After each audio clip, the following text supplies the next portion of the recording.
है WH family used as a conjunction. मैंने WH family के सेपरेट वीडियो लेक्चर में आपको बताया था कि WH फैमिली के वर्ड्स कौन कौन से हैं, जैसे what, why, where, who, whose, whom, विच।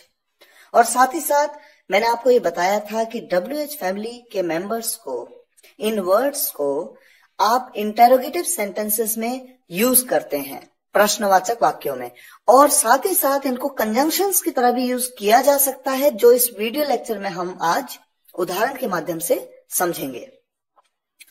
सबसे पहले देखिए WHAT, व्हाट का मतलब होता है क्या, लेकिन जब आप कंजंक्शन की तरह यूज करते हैं तो जो के सेंस के लिए आप इसे यूज कर सकते हैं, लिविंग और नॉन लिविंग दोनों के साथ।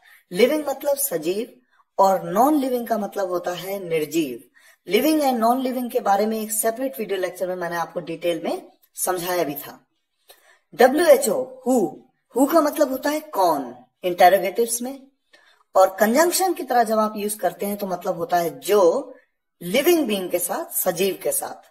आगे उदाहरण में आपको एक एक कंजंक्शंस को, एक एक WH फैमिली मेंबर्स को, जिनको मैं आपको यहाँ पर दिखा रहा हूं और बता रहा हूं कि इनको कंजंक्शन की तरह आपको किस मतलब में यूज करना है, इनका प्रयोग किया जाएगा, आप इसे समझ पाएंगे।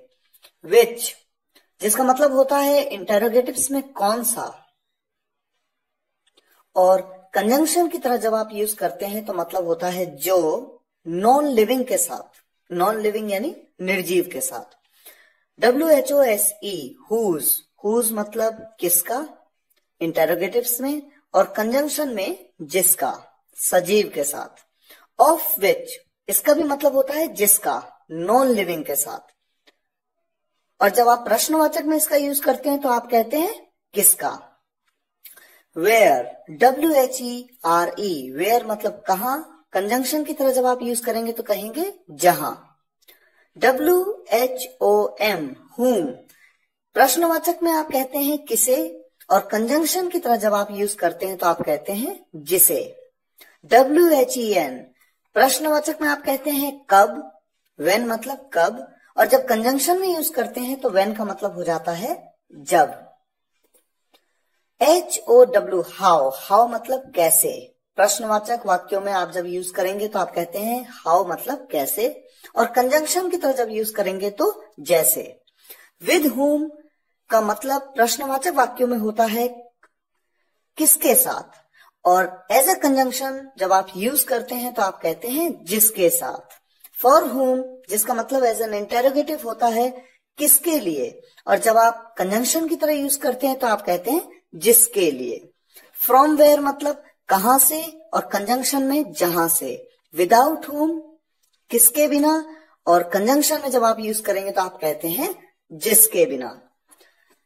ये तो फिलहाल आप याद कर सकते हैं, साथ ही साथ आप एग्जाम्पल के माध्यम से इस बात को बेहतर समझ पाएंगे। एग्जाम्पल्स आपके सामने हैं। क्या तुमने सुना जो मैंने कहा, क्या तुमने सुना, डिड यू हियर, जो मैंने कहा, जो मैंने कहा, तो जो मैंने कहा वो निर्जीव है, निर्जीव के साथ आप व्हाट का यूज कर सकते हैं, विच का भी यूज कर सकते हैं। व्हाट आई सेड, और या फिर आप कह सकते हैं which I said. Did you hear what I said, या आप कह सकते हैं did you hear which I said. मैं भी आया जहां से आप आए, जहां से, यूं तो फ्रॉम वेयर मतलब होता है कहां से, लेकिन इंटेरोगेटिव्स में, कंजंक्शंस में जब आप यूज करेंगे जहां से के लिए तो आप कहते हैं from where. I also came from where you came. लेकिन एडवांस इंग्लिश में कई बार होता क्या है, जैसे फ्रॉम वेयर में फ्रॉम को सेंटेंस के एंड में भी यूज किया जा सकता है। जैसे आप कहें I also came where you came from. आपने अक्सर ऐसा सुना होगा और न्यूज़पेपर्स में भी अक्सर इस तरह से पढ़ा होगा कि फ्रॉम, फॉर, इन सभी प्रेपोजिशंस का यूज जो कि WH फैमिली के साथ लग करके आते हैं, इनका यूज सेंटेंस के एंड में कर दिया जाता है, यानी इनको स्टार्टिंग से उठा के एंड में लाया जाता है। I also came where you came from. मैं वो हूं जिसके लिए तुम आए हो, मैं वो हूं, आई एम द वन, जिसके लिए तुम आए हो, जिसके लिए को आप क्या कहते हैं, for whom you have come। या आप कह सकते हो I am the one whom you have come for। आप for का प्रयोग सेंटेंस के एंड में भी कर सकते हो। ये राम है जिसका भाई मेरे साथ था, this is Ram whose brother was with me, जिसका भाई, जिसका के लिए आपने क्या यूज किया, whose। मैंने आपको बताया था सजीव के साथ में जिसका के लिए आप यूज करेंगे whose। और जब हम कहते हैं ये वो घर है जिसकी छत कमजोर है, ये वो घर है जिसकी छत कमजोर है, यहां पर देखिए घर की बात हो रही है, घर एक निर्जीव है, निर्जीव की बात हो रही है यहां पर, तो आप whose का प्रयोग नहीं करेंगे जिसका के लिए या जिसकी के लिए, आप यूज करेंगे of which का। किस तरह से आप यूज करेंगे, दिस इज द हाउस, ये घर है, this is the house the roof of which, जिसकी छत, the roof of which is weak, weak मतलब कमजोर। तो यहां पर देखिए जिसका के लिए जब सजीव की बात आई तो आपने whose का प्रयोग किया, और जब निर्जीव की बात आई तो आपने of which का प्रयोग किया। धीरे धीरे जैसे जैसे आप प्रैक्टिस करते जाएंगे चीजें आपको और क्लियर होती जाएंगी। ये राम है जिसके साथ मैं खेलता था, this is Ram with whom I use to play, जिसके साथ के लिए देखिए आपने क्या यूज किया, विद whom।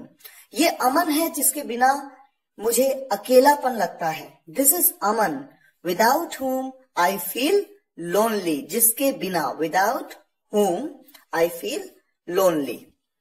राम जो मेरे साथ था उसका भाई है, Ram who was with me is his brother, जो मेरे साथ था, जो था मेरे साथ।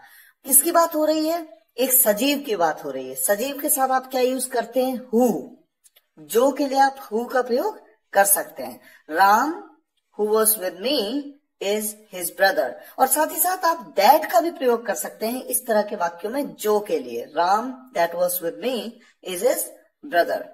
पेन जो मेरे पास था तुम्हारा नहीं है, the pen which I had is not yours। तो देखिए जो के लिए आपने who का प्रयोग किया सजीव के साथ, और जो के लिए यहां पर पेन के लिए जो कह रहे हैं हम, पेन एक निर्जीव वस्तु है, तो यहां पर which का प्रयोग कर रहे हैं हम जो के लिए। तो हम कहते हैं the pen which I had is not yours, तुम्हारा नहीं है, इज नॉट योर्स। और दैट का प्रयोग भी हम जो के लिए कर सकते हैं। तो इससे आपको ये पता लगता है कि हु का प्रयोग सजीव के साथ, विच का प्रयोग निर्जीव के साथ, लेकिन दैट का प्रयोग सजीव और निर्जीव दोनों के साथ आप कर सकते हैं।